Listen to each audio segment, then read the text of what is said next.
un poco qué significa todo esto, el precio, el desplome del precio de los petróleos. Nos acompaña vía Skype el director ejecutivo de la Cámara de Industrias, don Carlos Montenegro. Don Carlos, muy buenas tardes. Muy buenas tardes y mucho gusto. Don Carlos, ¿cómo analizan ustedes en la Cámara de Industrias este desplome en el precio del petróleo?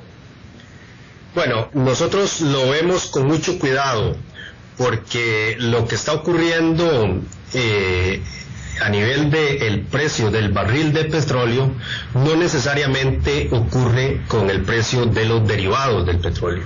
Y Costa Rica desde el año 2011 no compra barriles de petróleo, lo que compra es los derivados, dígase la gasolina super, el diésel, la regular, el gas licuado de petróleo y el búnker que usan las industrias.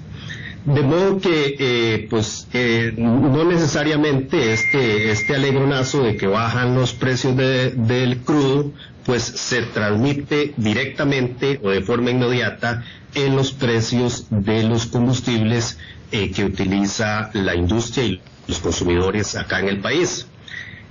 Adicionalmente hay que, considerar que la metodología que utiliza la ARECEP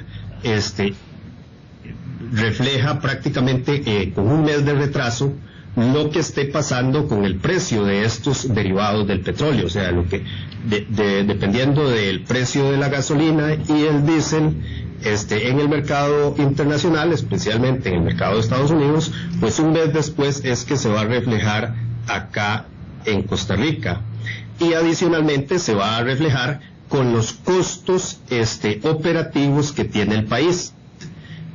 Por un lado está el tema de el gas licuado, por ejemplo, que ha habido mucho problema con el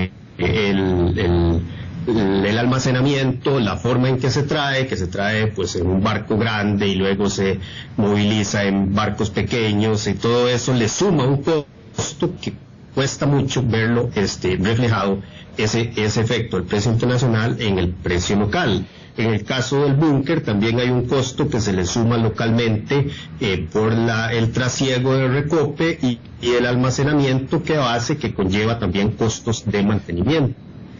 De modo que pues desde el sector industrial vemos con mucho cuidado porque no necesariamente estos saltos en el precio, que a veces son muy transitorios, se terminan reflejando en el precio local de los combustibles. Don Carlos, y adicionalmente, adicionalmente en Costa Rica el impuesto que tenemos pues hace también que ese precio internacional se distorsione mucho a nivel local. En algunos casos el precio el impuesto puede representar hasta la mitad del precio que paga un consumidor. A eso iba, don Carlos. Dos escenarios que podríamos decirlo. ¿Qué pasaría si no tuviéramos los impuestos tan altos a los combustibles, aunque fueran que estemos comprando ya combustible ya refinado, y esto se vería o se tendría una mejor percepción en esta baja si Recope refinaría? Bueno, ese es un tema en discusión. Realmente, si lo trasladamos a lo que estaba ocurriendo en el 2011, cuando se tomó la decisión de cerrar la refinería, era justamente porque el costo de refinar en Costa Rica era superior al costo de la refinación en otros países, y por tanto resultaba más conveniente dejar de refinar en Costa Rica e importar el derivado, el combustible final ya refinado. Entonces, la situación de ver cómo estaríamos mejor, pues dependería de la eficiencia con que ese proceso se llevara a cabo en Costa Rica, y la experiencia con Recope pues nos demostró que no estábamos teniendo una operación eficiente de Recope. Entonces, si tenemos una refinación cara en el país y además unos impuestos altos, pues el panorama todavía se complicaría más.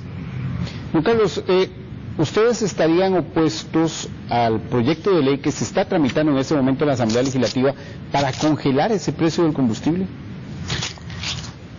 No, considerando la coyuntura, la Cámara de Industrias pues sí ha sido insistente en que los combustibles que se utilizan en los procesos productivos, tipo búnker, tipo gas, fueron excluidos desde el principio de este proyecto porque, digámoslo así, no tienen una importancia relativa en la recaudación.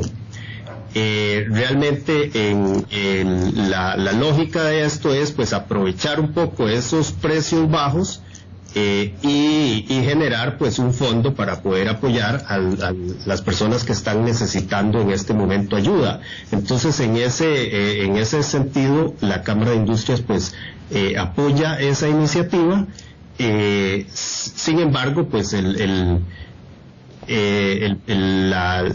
que ya se ha hecho en la Asamblea es que adicionalmente a las gasolinas, que son de alto volumen y por tanto generan un aporte importante en impuesto, y en este caso ese impuesto que se requiere para apoyar la emergencia del coronavirus, pues se obtiene justamente de esos combustibles que se venden en altos volúmenes y entonces en ese sentido estaban pues las gasolinas en primer lugar y después el diésel. Y la Cámara de Industria pues ha estado pues apoyando la idea de que se generen esos recursos frescos adicionales aprovechando esta coyuntura para apoyar a las personas que lo están necesitando.